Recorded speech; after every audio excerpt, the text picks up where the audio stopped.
Hi, I'm Bill Bennett, the chair of DePaul University's Board of Trustees. In September, our board launched a search for DePaul's 12th president. The search committee consisted of 14 people from across the DePaul community, including 5 trustees, 4 faculty, 2 staff, 2 senior administrators, and 1 student. Vetting committees representing a wide diversity of faculty, staff, and student views also had the opportunity to meet with each finalist.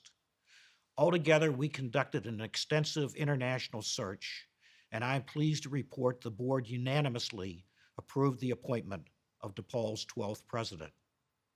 And now, it is my distinct honor to introduce DePaul University's next president, Dr. Gabriel Esteban. He is currently the president of Seton Hall University in South Orange, New Jersey. Dr. Esteban, welcome to DePaul. It's good to be here with you. Thank you, Bill. I'm glad to be here. Why don't we start with you telling us what attracted you to become the next president of DePaul? I was attracted primarily because of the mission of DePaul University. Uh, Coupled with that, you had the academic reputation of DePaul, plus the fact that Chicago is one of my favorite cities. You're currently the president of Seton Hall University, but your academic journey began in the Philippines. Would you tell us about the path that led you here to DePaul? Growing up in a developing country like the Philippines, one could only dream about going to the U.S. to study or live in the U.S.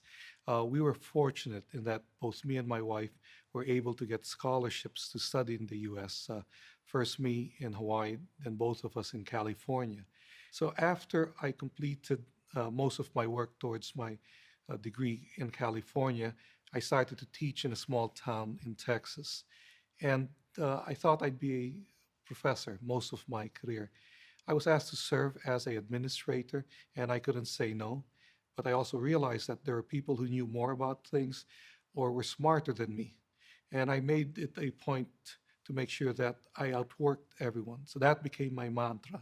Just try and work harder than anyone else and let the chips fall where they may in terms of what happens to you career-wise. So that took us from Texas to Arkansas, then on to New Jersey with that same philosophy. Just work harder than anyone else. And we've been blessed throughout our academic careers. You'll be the first president to lead DePaul in its 119-year history who's not a Vincentian priest.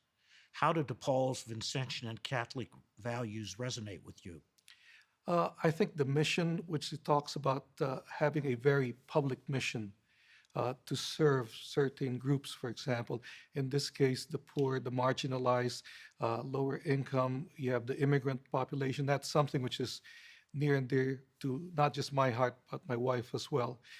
As immigrants to this country, one of the things my wife and I think about as we look at our journey through our life in the U.S. is we're actually quite fortunate in the sense that when we first moved to the U.S., at least we had 2 suitcases each, which had all our worldly belongings, so to speak. Although, as my wife is fond to point out of those 4 suitcases total, which we had, 1.5 of them had books because we weren't sure if we could afford to buy books in the U.S. But that journey, the fact that DePaul, the Vincentian values, the importance of helping the marginalized, the poor, and the transformational nature of higher ed, it rings true to me and my family. So that's very important to us. Collaboration is important to you. Tell us how you approach partnerships both within the university and the broader community. Let me start by talking about collaboration within the community. As an example, when we started our strategic planning process, that had to be a very collaborative process, and it was led by different groups. In particular, our faculty took lead in this process. I'm a strong believer in shared governance. And that, I hope, is going to be the hallmark of one of the things we do at DePaul. Keeping in mind that you work with different groups within the university community, and everyone has to pull in one direction for the university to move forward. And then the question becomes, so how do you translate this into plans and so on? So that's going to be part of your implementation. outside the university, our partnership with Hackensack Meridian Health System in setting up the first a private medical school in New Jersey, which is going to be the only private medical school in New Jersey, is an example of a collaboration between us, a nonprofit, and in this case, another nonprofit, where both of us will benefit from the strength of each other. And it was a process where we had a lot of discussions. It took over a year of back and forth discussions with our would-be partner. But this is not something which is new to me. At my previous institution, I was chair of the local chamber of commerce. And we partnered when I was chair so that we started a Shakespeare festival, for example.